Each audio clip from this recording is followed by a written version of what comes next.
un ejemplo un poco de estas mnemognosis que hace Warburg. Él cuando fallece, yo les decía, estaba escribiendo este texto que eran las mnemocines, una especie de atlas iconográfico de estos, podríamos decir, síntomas. Él le llama pathos formens, o sea, formas de dramatismo, de comportamiento. Y entonces empieza a observar, decíamos que su tesis doctoral había empezado con Botticelli, con La Primavera, con las obras como La Primavera de Botticelli, y ahí observa, y empieza a observar cómo este gesto de la ninfa, ¿no?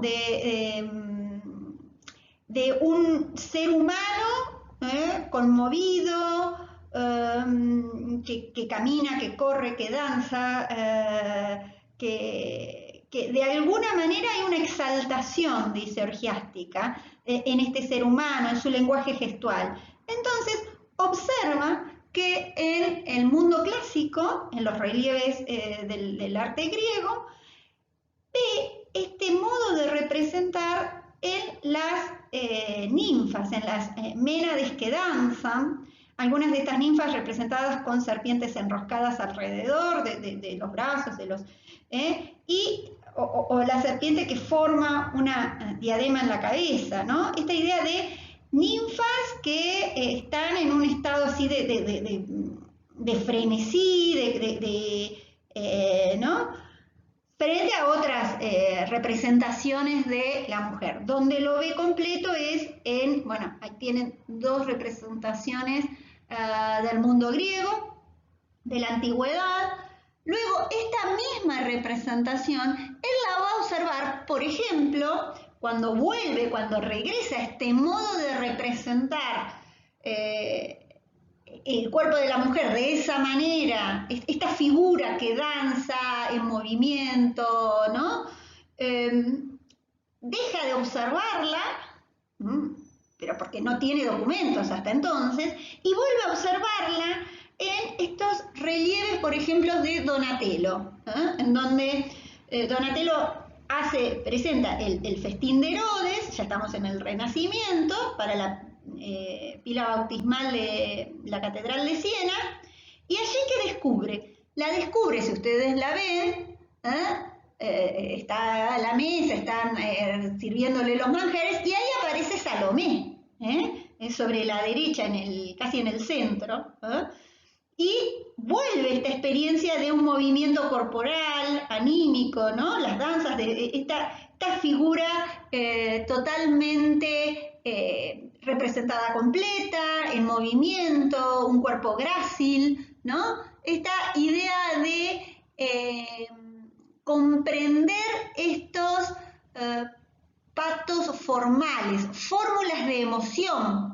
La traduce un investigador que trajo todas las enseñanzas, tanto del Instituto Warburg, que es el doctor Murucuba. Acá en Argentina fue a estudiar en el Instituto Warburg por el exilio Ciocchini, que venía del área de filosofía de la Universidad del Sur. La hija de Ciocchini está en La Noche de los Lápices, en la película, la hija no. La película que se refiere al hecho de que se llamó después de La Noche de los Lápices, en donde secuestraron a jóvenes que peleaban por el boleto estudiantil. Una de las jóvenes, van a ver, desaparecidas en ese momento, fue la hija de Ciocchini, que estaba escondida, iba en Buenos Aires, iba desde Bahía Blanca. Bien, ahí vamos con la próxima. Fíjense, esta idea de la ninfa, ¿no? Esta idea de un tropo visual cargado de emoción que se repite a lo largo de las imágenes. Eso es lo que él quiere buscar, ¿no? Y eso y quiere armar un atlas de eso, muere sin concluirlo, ¿no? Es decir, que a diferencia de otros historiadores, lo que hace Warburg es proponer que el Renacimiento puede ser entendido ya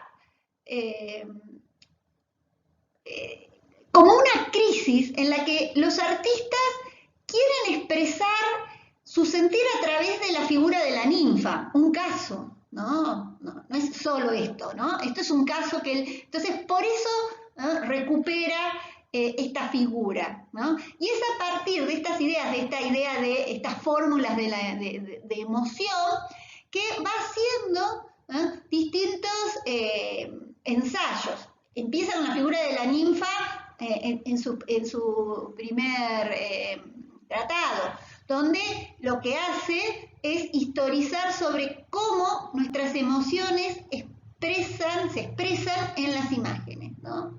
Entonces, él busca esa continuidad. Puede ser la figura de la ninfa, luego con los ángeles, también se mete en el mundo astronómico, en las representaciones vinculadas a la magia, ¿no?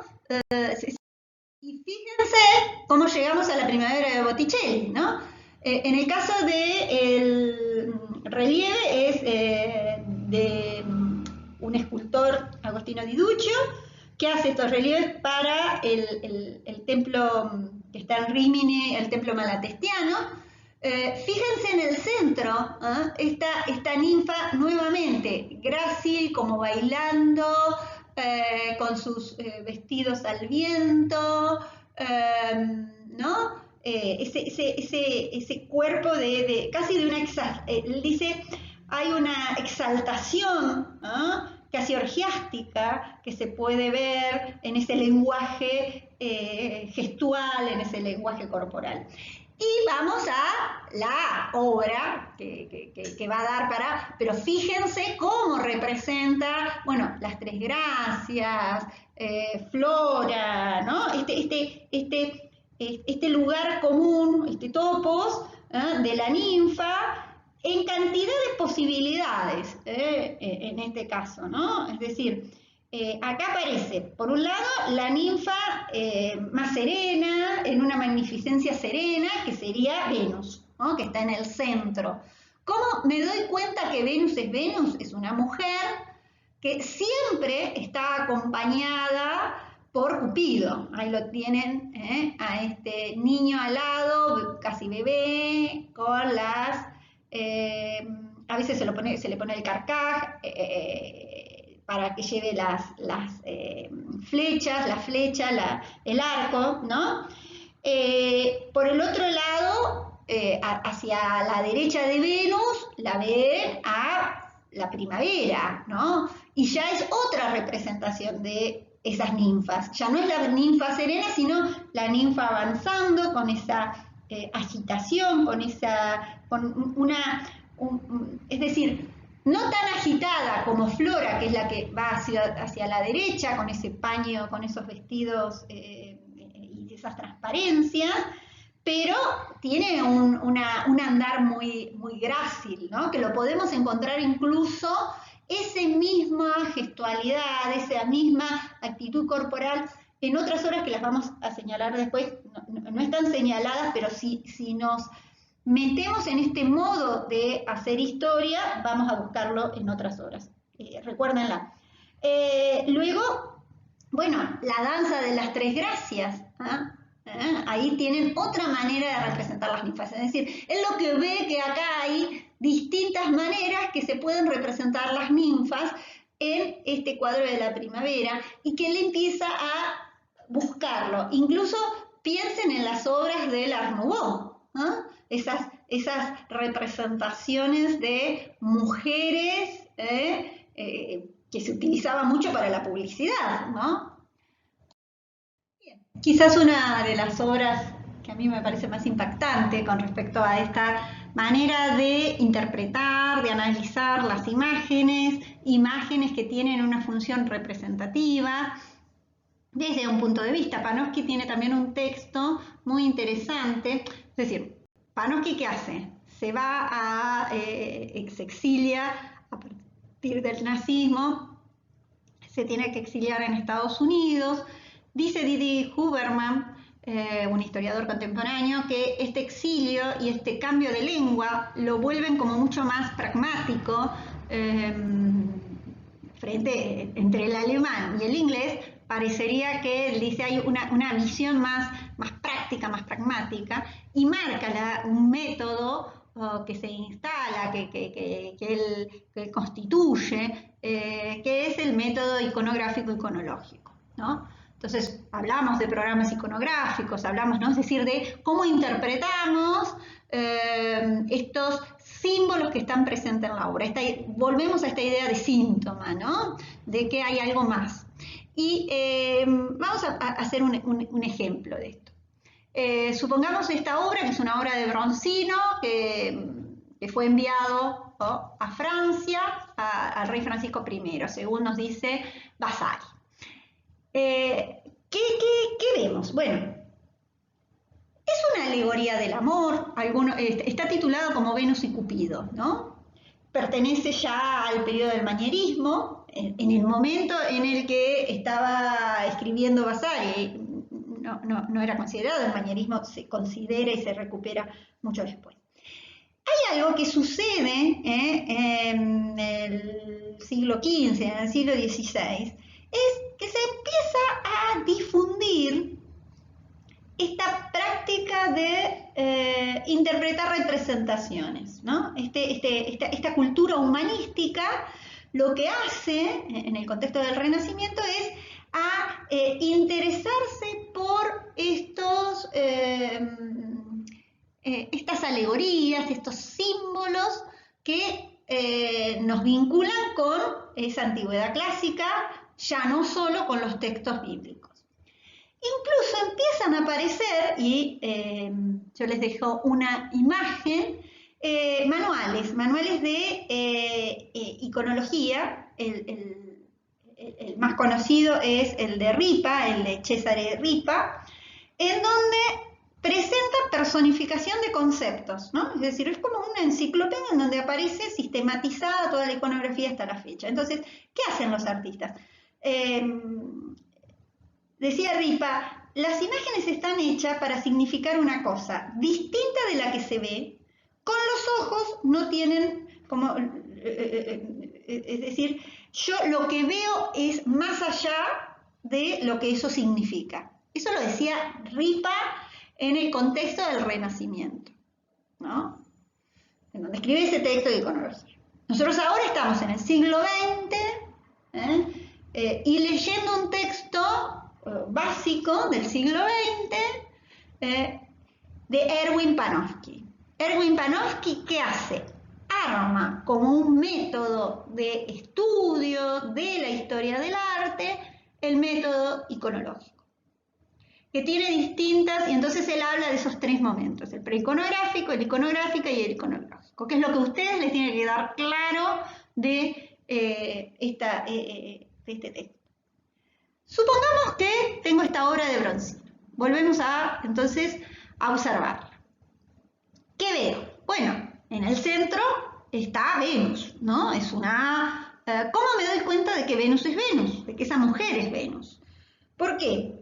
Porque la representación de Venus, ¿no?, ligada a la historia de Venus, que era la antigua Afrodita del mundo griego, Venus está vinculado al mundo latino, va con una esfera en la mano, es decir, lleva la manzana, ¿no?, y está siendo besada, siempre está acompañada, decíamos cuando veíamos la imagen anterior, de Cupido. Pero que Cupido está bastante lascivo, diríamos, porque la besa a Venus. Ya es un joven, un muchacho joven, podríamos decir, ya no es el niño, es un muchacho joven, como adolescente representado. ¿Cómo me doy cuenta que Cupido es Cupido? Está alado, tiene partecita del carcaj, ¿no? Entonces, ahí aparece una escena prohibida, podríamos decir, que no debe ser, no es el amor legal, diríamos, ¿no?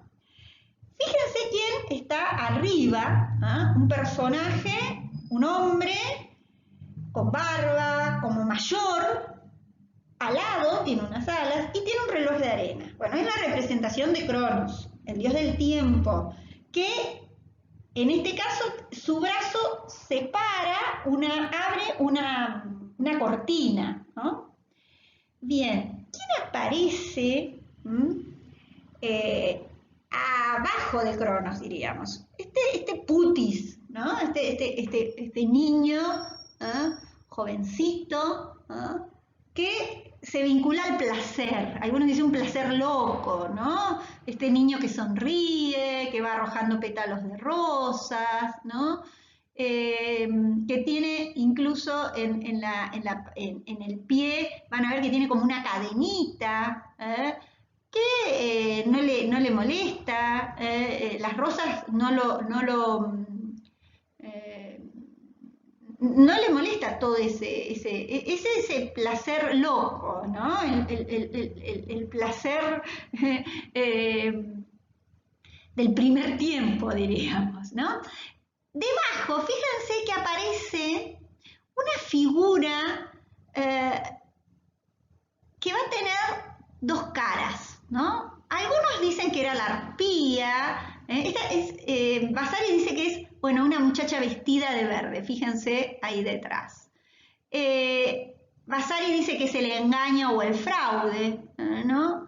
Pero, ¿qué sucede? O la hipocresía también, ¿no? Ahí tienen, debajo les dejo la representación que pone Ripa, Cesare Ripa, de la hipocresía, ¿no? Con los pies de lobo, que están debajo de las piernas que no se ven, y esta mujer que oculta el rostro feo, ¿no? Con una máscara, ¿no?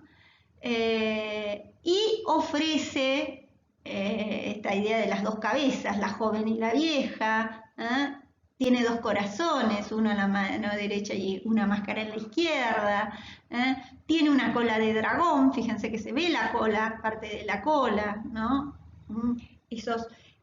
Este personaje es justamente el personaje que está vinculado a esta hipocresía, ¿no?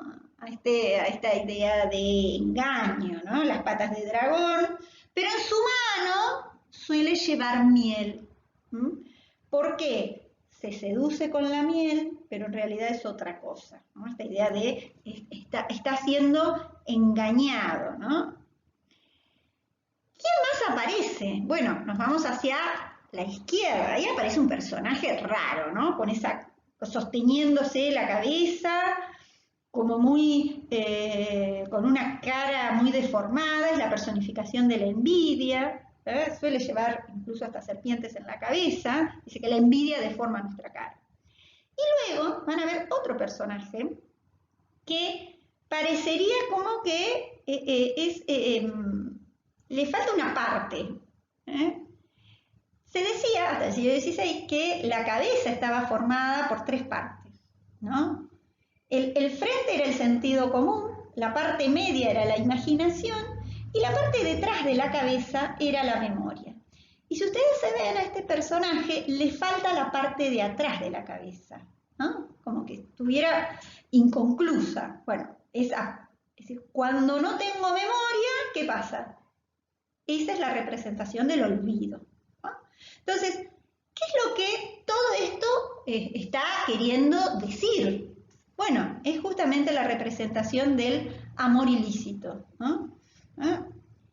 Y el tiempo va a desnudar este amor ilícito. El tiempo va a descubrir al final lo que no está bien. Me quedó larguísima, pero hasta acá sería la iconografía. Pero si yo me meto en el contexto para ver qué cosmovisión me está representando esta imagen que es un síntoma de la época, me puedo ver que el contexto, un contexto de guerras, un contexto de crisis, recuerden la Reforma Luterana, ¿no? Es decir, toda la crisis que se estaba viviendo en el siglo XVI, era un momento en donde había mucha sífilis. Entonces algunos, ¿no? esta envidia, ¿no? Lo que en realidad estaba representando a la sífilis, ¿no? Que deformaba, ¿no? Y entonces, ¿qué era lo que se plantea? ¿no? Que en realidad esta era una alegoría de lo que estaba pasando, ¿no? Este amor ilícito lleva a esta crisis de sífilis, o sea, cuidate muchacho, ¿no? Pero yo esto lo puedo vincular sí, solo sí, conozco el periodo en el que está hecho el cuadro y lo interrelaciono ya no solo con la iconografía, con las iconologías, con lo que yo sepa de mitología, con lo que yo sepa de los textos bíblicos y demás, para interpretar qué signos, sino para poder interpretar qué cosmovisión estaba sucediendo, ¿no? Entonces, de esa manera puedo observar esta, que podríamos decir una primer definición de lo que sería la iconografía, esta idea de contenidos semánticos sobre la obra, ¿no? Esta idea de que la obra es una narración de una historia, pero a su vez no solo narra una historia, sino que presenta síntomas de un tiempo, ¿no? Entonces, presenta justamente una cosmovisión. Y esa cosmovisión es lo que está vinculado a esa iconología. Bueno, por acá me callo.